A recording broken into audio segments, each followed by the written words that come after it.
top side because it can be very exploitative in certain matchups, and perhaps even against something like this GP, you know, could have been a worry, but Impact has been pretty comfortable to first pick this, to blind pick this. He already played it once, performed quite well on it early. Well, with Zoe and Tom Kench banned away, that's two more of those pretty popular champions out of the picture. You already mentioned the Gangplank picked up by Team Liquid. Clutch's first round, it's Ryze and Sejuani. A very powerful combo. You know, you're getting a lot of tankiness and consistency out of this jungle. Someone who's going to have high baseline values. You're always going to be very effective in the team fights on a Sejuani, even if you are just kind of soaking up damage. And Ryze has been such a big ticket mid laner across the board. And for Febiven, who's extremely comfortable on the pick, we saw it showcased in the last game. We were going to see it showcased here. The Hourglass plus ultimate combo allows you to play more aggressively and always kind of have this free escape in your back pocket, which can be very strong. Well, speaking of free escapes, Tristana, a champion that's got two different ways to keep herself alive. Buster shot, rocket jump.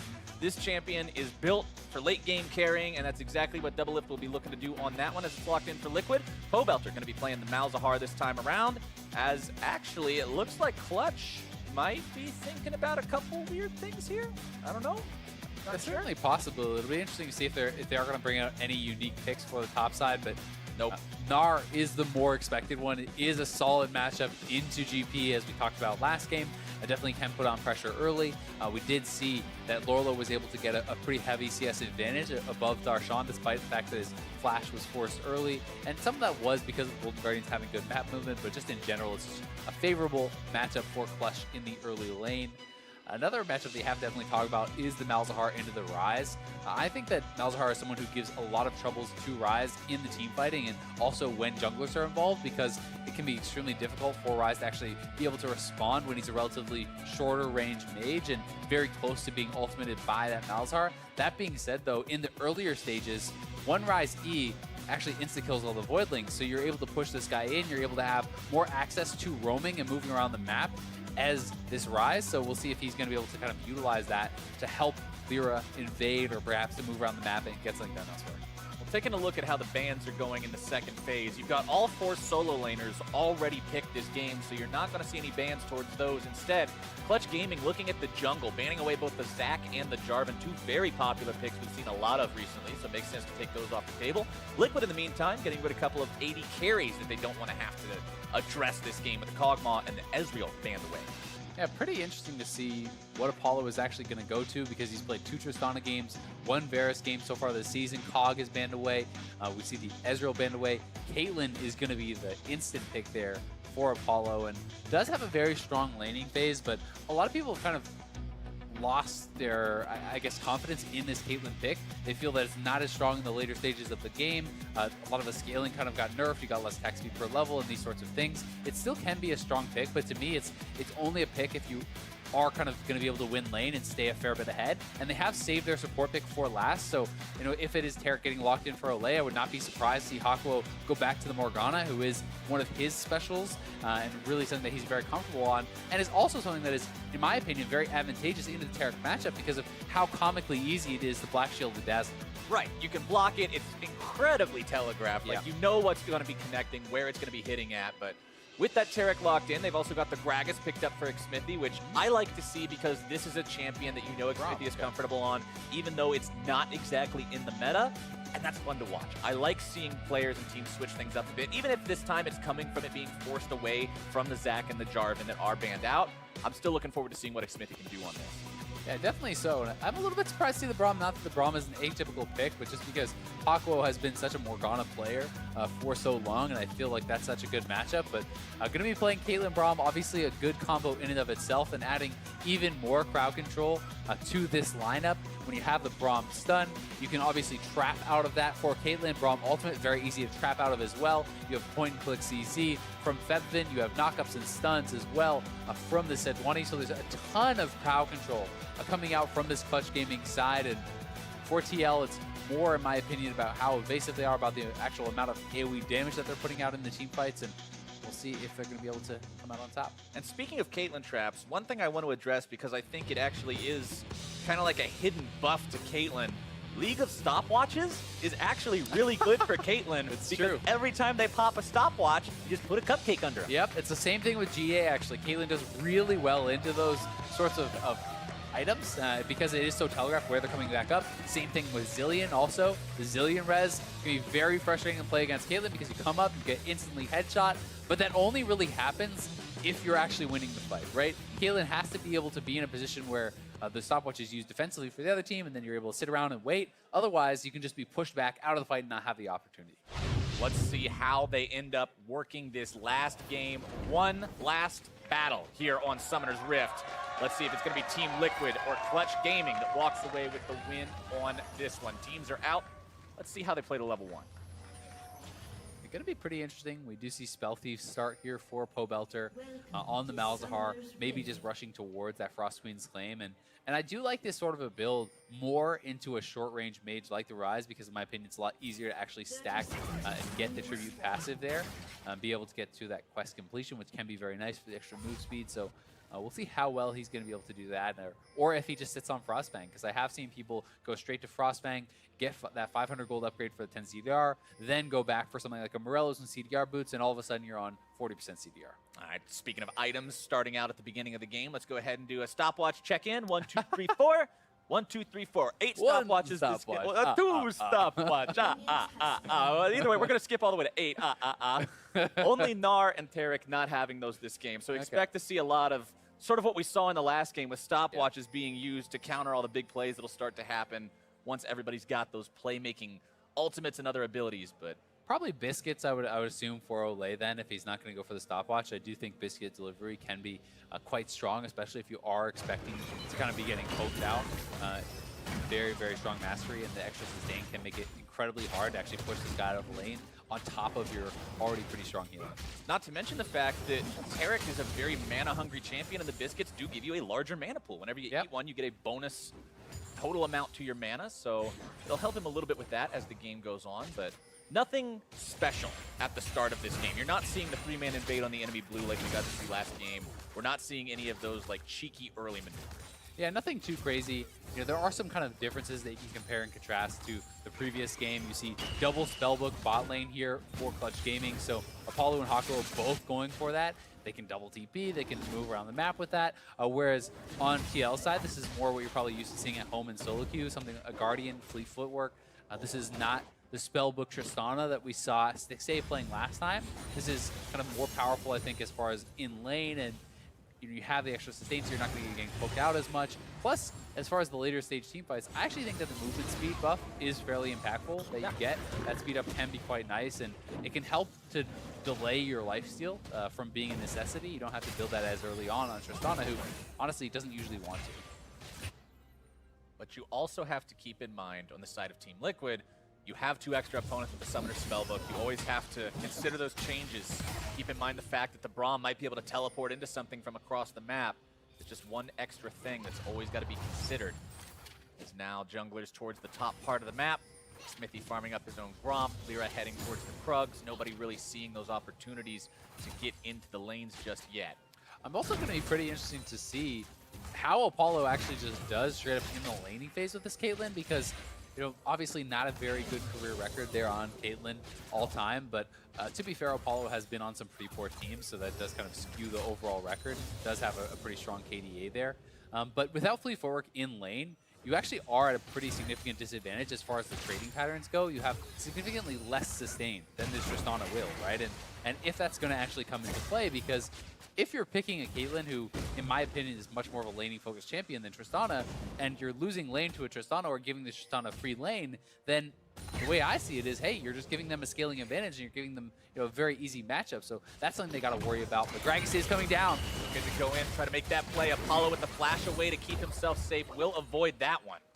Good attempt from Team Win. Yeah, very well played, actually, by Apollo. Flashes to the side, uses a 90 caliber net to gain even more distance so that Xmithie cannot kind of just follow up with the flash and that body slam to come through. So well done, but they do get out one summoner at least. Febiven teleporting back into the mid lane after going home to shop by himself that tier, get that stacking on the Ryze. You know, he wants to pile up as much mana as he can, just because the champion revolves so heavily around it. But bottom lane, DoubleLift and Olleh, 34 CS compared to the 33 of the Caitlyn. Although that is a slight lead, remember, it's a slight lead, like you just said, in a matchup that shouldn't be a lead at all. If Caitlyn's not bullying her lane, something's amiss.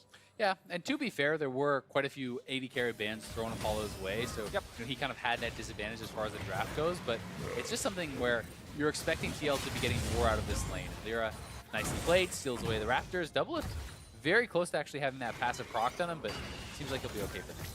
Olleh makes his way back into the mix. Gonna force Hakuho back. Olleh smacks that ward down before it has a chance to fully go invisible. Pobelter in the mid lane, 34 to the 43 CS of Febiven's Ryze. And we talked about how the last time we saw this guy, he had an absolutely incredible performance on Azir, including a pentakill. I was kind of bummed to see him lock in the Ryze instead of the Azir. I was hoping to get sort of a reprisal of that role, but we will be seeing him on the Ryze here today. Another champion he's very familiar with, Xmithie. Going to see his opponent taking his Wolves. Oh, he mistimed it. Looked like Xmithie actually got that. But now LirA, the one who's going to get got if he's not careful, tries to flash away, but fails it. Tragedy as Team Liquid finds first blood. Yeah, LirA stole away the Raptors, was looking to steal away the Wolves. He didn't have Smite, and he mistimed his actual combo there with the E for the XU damage. So not only does Xmithie get it with the barrel, he fails his flash, gives first blood to Malzahar, who was losing to Febiven. So now that lane gets messed up and loses his own Raptors, and that is just not what you want to see. That really couldn't have gone worse for LirA in practically any way, but I hate to see that. Yeah, you really hate to see that happen sometimes, unless you're Team Liquid, in which case you really do like to see that. Yeah, I really like to see that, yeah. I mean, Malzahar is the champion that should be losing these early matchups, and here it is. I don't even think Xmithie detonates it. I think it just times out and he just happens to get it, and LirA honestly would have needed to early flash to even have a chance to get out, and then Pobelter is actually standing in between him and the wall.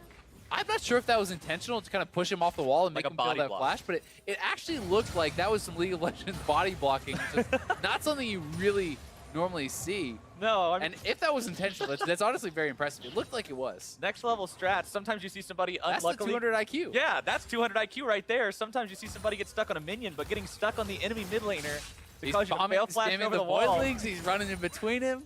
Well played by Team Liquid.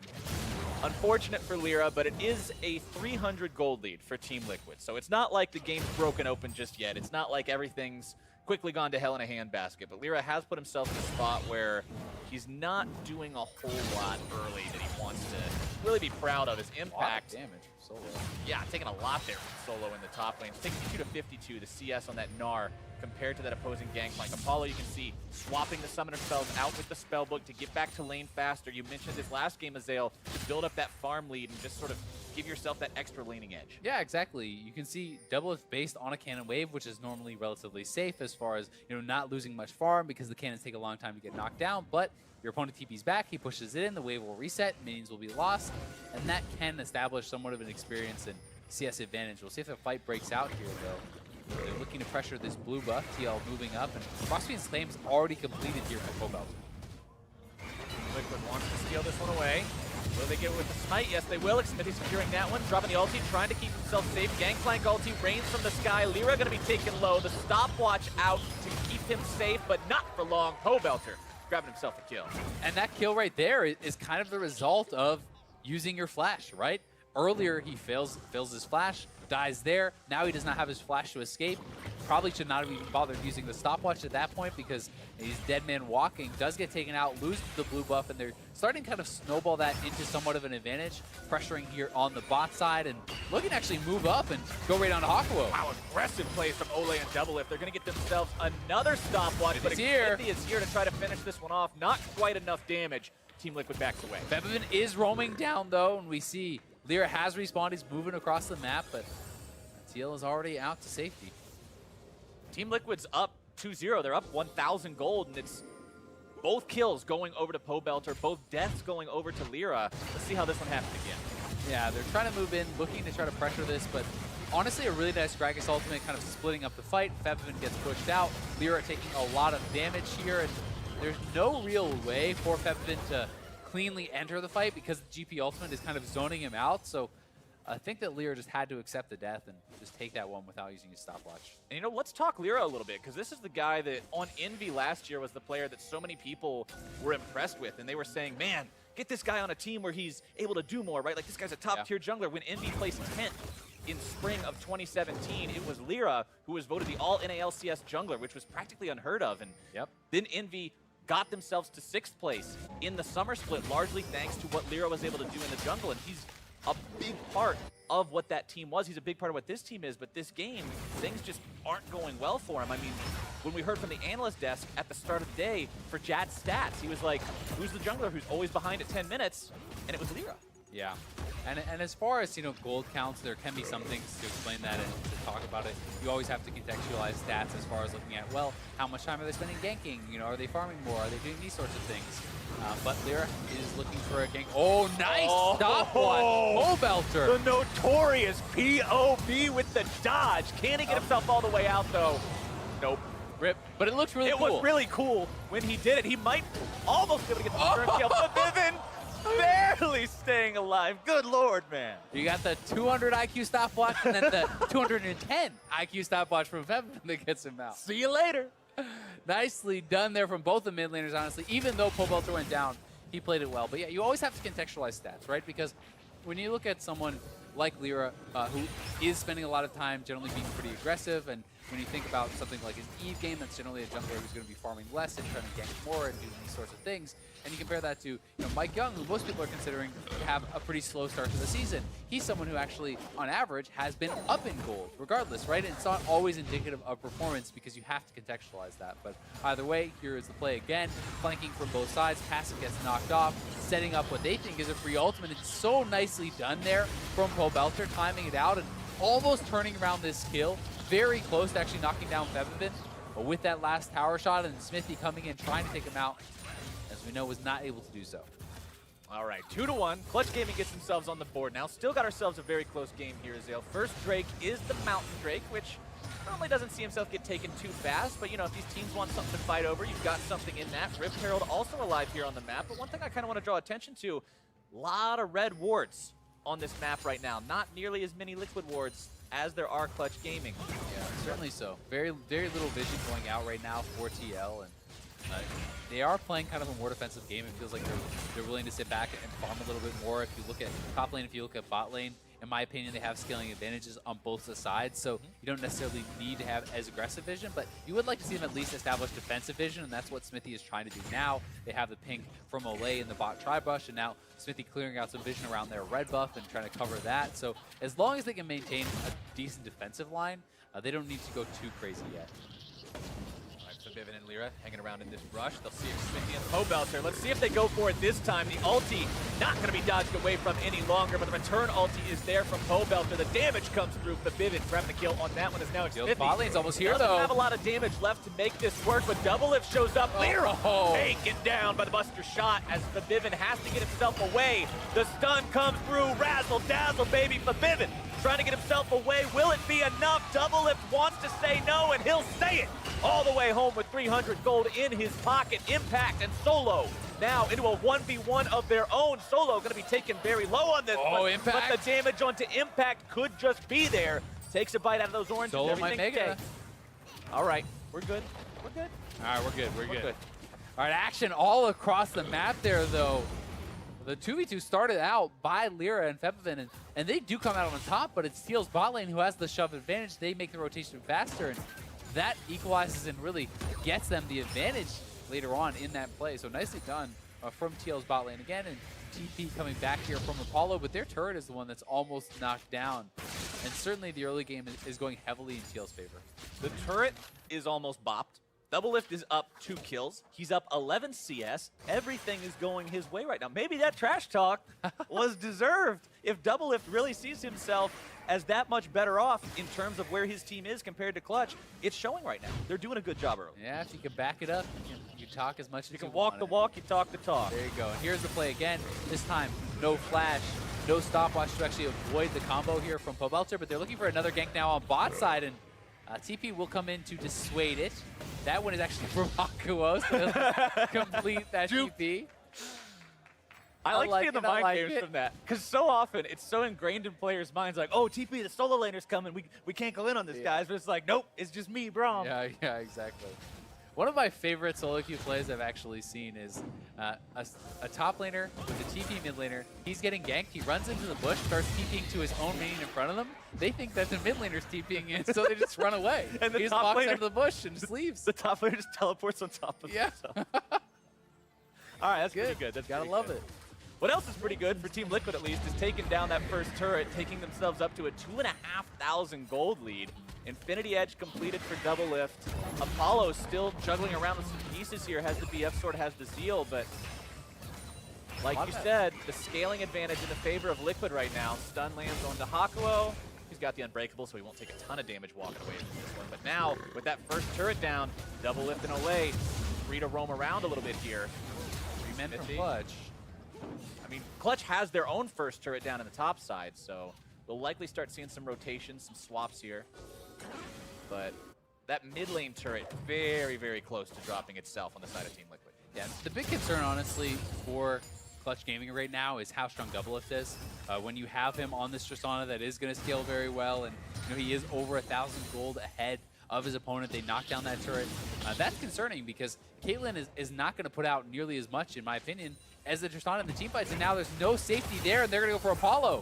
Apollo jumped on Hakuho coming in to try to keep him alive. The GP ulti comes down, though. Apollo barely escaping away from this one, but Hakuho, the sacrificial lamb, DoubleLift using the reset, but Impact is right there behind him to secure the kill. Barrel over the wall to knock the Arctic armor off of LirA. Another barrel now going to be spawned. Impact takes that one a little bit lower, trying to find the lockdown here. The barrel comes through.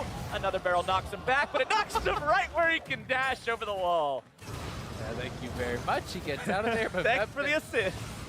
Back to mid lane. He TV's back to mid lane, knows that's not a fight that they can win, so just trying to shove up, trying to pressure turrets, and at the same time, Solo shoving up topside again, knowing he can't really join in, so it's more kills for Liquid.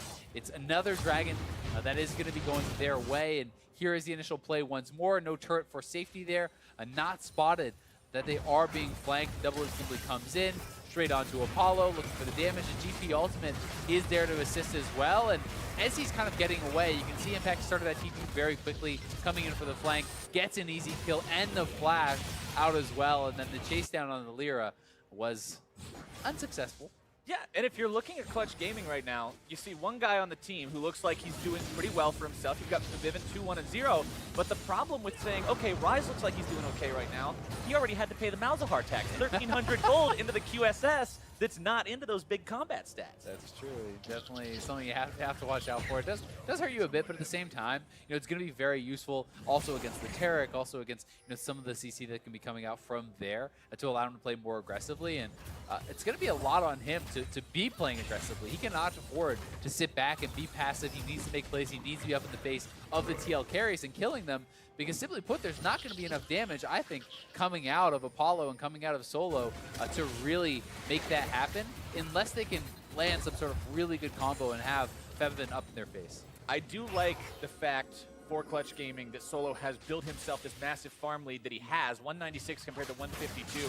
He is pretty much even in gold with his opponent because Impact does have, the Gangplank bonus, having the extra gold generation, but Solo's still relevant. He's got the Frozen Mallet working on the Black Cleaver, so he's still going to be scary if he can find his way into a big team fight or a favorable split push situation. Yeah, Solo has honestly done very well in the 1v1 for himself. He's matching up in a favorable matchup, but he's got a good farm advantage. The problem is, GP just needs to survive and ult elsewhere and be relevant. And he's picked up 3 assists for himself just from kind of ulting elsewhere on the map, and then he got a kill by TPing in and picking up Apollo. So that, in addition to the bonus gold you're going to get from Parlay, means Impact is more than relevant. And he's kind of done his job. And unfortunately for Solo, his team was losing elsewhere on the map, which meant Impact can get that bonus gold.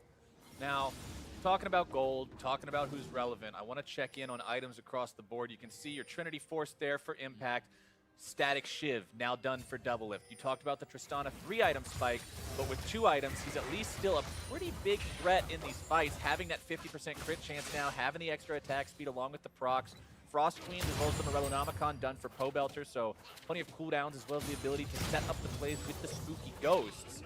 I mean, you're just not seeing the same level of itemization spikes coming through on the other side. No, I mean, he's massively stronger than Apollo right now. Apollo is nowhere close to completing his IE. He has 1,000 gold in the bank, and he only has the one component. He has the PF sword, so he's very, very far away from that, and just inherently is going to put out less DPS than Tristana in most team fights, unless you can really find a way to kind of get things going as far as getting some really nice traps or outranging his opponents, or they can lock down DoubleLift or something. So it's honestly going to be very tough. The other big items of note I want to comment on are both AD carries still having stopwatches available. So if these fights turn into a pick the AD carry type of situation. They both have that one-use get-out-of-jail-free card that they might be able to use to turn things around. The top side, DoubleLift and Olleh putting in some work on this tier 1 turret. Tristana so good at bursting those down with the power of the explosive charge and the rapid fire. I mean, just that many extra auto attacks makes it easy. Yeah, you're going to knock them down very, very quickly. Also has the Mountain Dragon, which helps even more. You also have to point out the fact that Pobelter is on 40% CDR, right? These are kind of the item combinations that I was talking about. TL is actually going to start up the Baron. They are going to have to retreat, as that's spotted out. But when you're on 40% CDR with Lucidity Boots and Unsealed Spellbook, you have such low cooldown on your flash because you get the 25% already from your actual Unsealed Spellbook talent, and you have 5% additional from the runes. You do another percentage there from the boots here too. So it ends up adding up to quite a lot. And you do get to the situation where you pretty much always have your ultimate available, and Flash Ultimate is available so often that you can be picking people off left and right. Infernal Drake about to spawn in just under 2 minutes, and this is my absolute favorite Drake, Azael. It means people are going to fight each other for it. Almost always. Nobody wants to give those things up. Any other Drake that you would just let pass by, not this one. I want to see if Clutch Gaming will try to fight for this, because right now, they seem to be pretty set into their defensive ways. They're on the back foot. They're just trying to farm up, avoid making any big critical errors, because they know that Liquid's kind of knocking at that threshold where if they have one more big fight go their way, they can start to just run away with the game. They certainly can. It's extra scary if you are Clutch Gaming to give over that Infernal, because it's a GP top. This is not a Maokai. This is not someone who is not building a lot of AD or AP.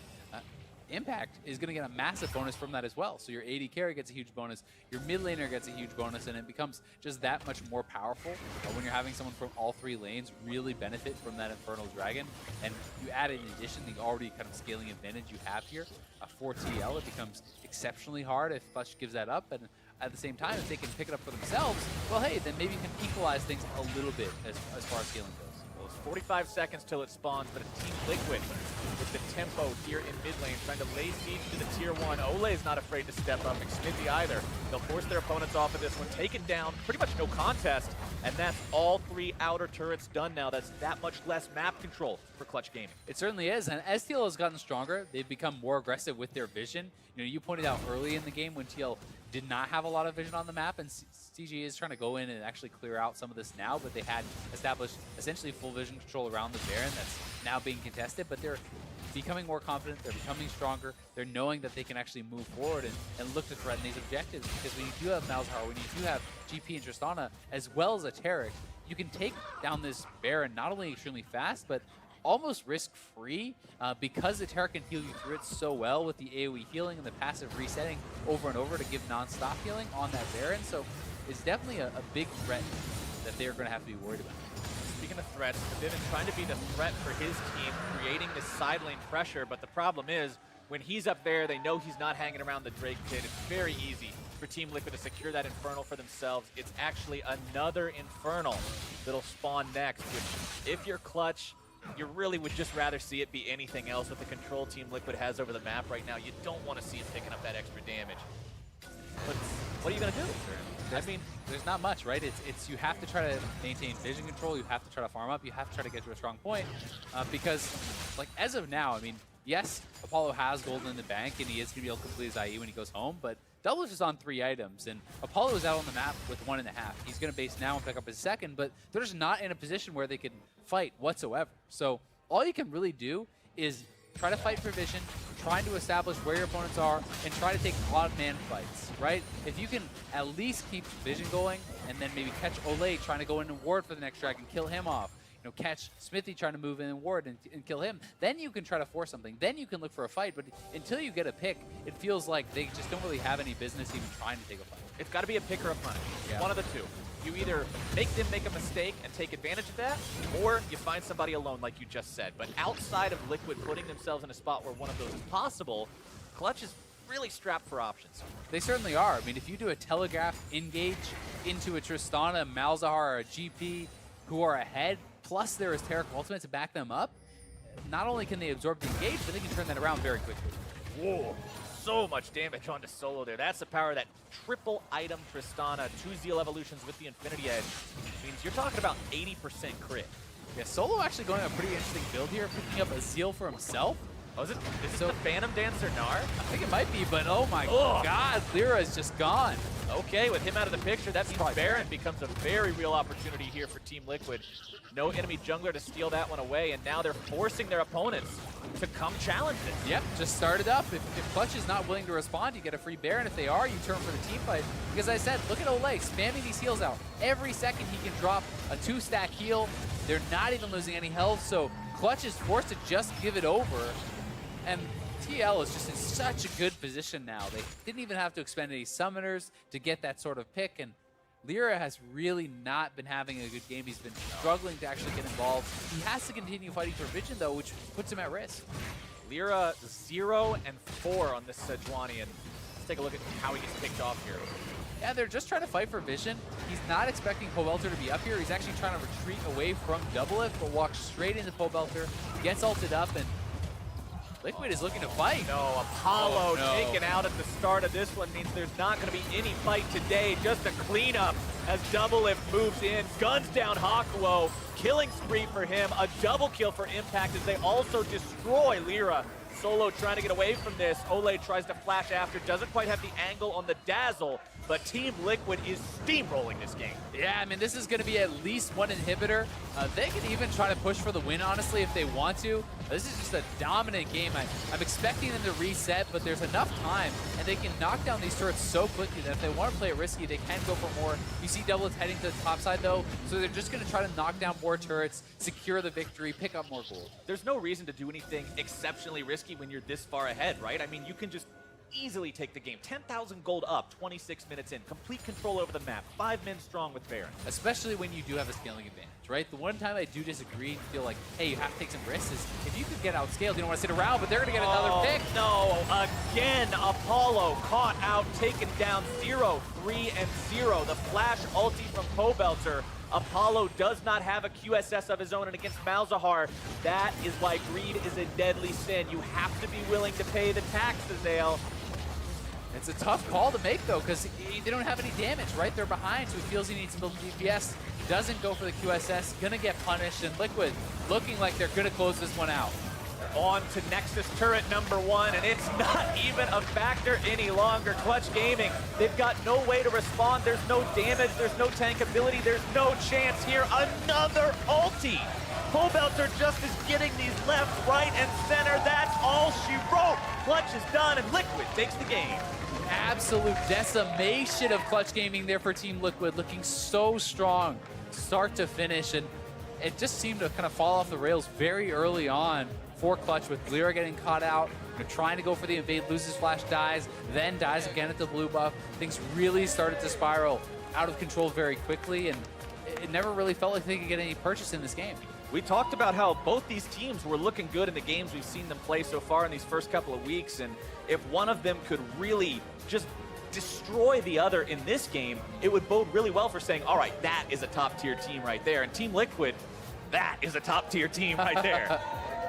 Definitely looking very, very good. Bot lane especially, you have to say, some big, big advantages gained from them. A little bit of credit to Clutch, though. Both their solo laners, I thought, performed fairly well. You did see Solo actually holding out pretty well, getting some pretty big CS advantages. Febiven was fairly active in the mid game, finding a couple kills for himself, but jungle was very far behind. Bot lane was very far behind, and Liquid just played too well as a team and made it look pretty easy. They never slipped up. That's one of the big things I saw too. So often you see teams get a lead, put themselves in a power position, but then they don't know how to properly close that out. Yeah. They don't know how to transition that into the further stages of the game. Liquid had no issue with that. They were always in control. Yeah, and I think that's the most encouraging thing here for TL fans, is seeing how cleanly they close out this game. You know, how good their shot calling was in the later stages. There was no hesitation. They move towards Baron, they get vision control, they get a pick on the jungler, they take down the Baron, they find another pick, they end the game, right? This is making it look extremely easy from the position that they were in. Yes, part of it is to do with composition and the advantage that they already had, but definitely being able to make that call and being able to close out so cleanly is something that has been in short supply in the LCS so far this split. A lot of teams struggling, even with massive advantages, to close games and really having them stall out, giving more opportunities to their opponents, which sometimes can cost them a game. And you said right as the game ended that it looked like Liquid was just in control and Clutch was slipping from very early on. And Clutch did slip very early on, but then they never found their footing again. They couldn't staunch that bleeding. And considering how many times LirA died, considering how little it seemed like they were able to do, we talked about how they were on the back foot, but they just never found the opportunity to try to propel that momentum the other way. Yeah, and I think a lot of that is just to do with TL having really good map movement, having really good vision. Clutch never really found the opportunity to surprise them, to get that jump on them and try to pull off something with a Gnar, try to do something, with Ryze ultimate in for the Sejuani. They just never got it going. It was such a convincing win from Team Liquid, and now we're going to go ahead and send things down to Olleh and the Team Liquid jungler. Thanks, guys. I'm here with Xmithie. Congratulations on your win against Clutch Gaming. And I want to ask you, what was the game plan going into this match?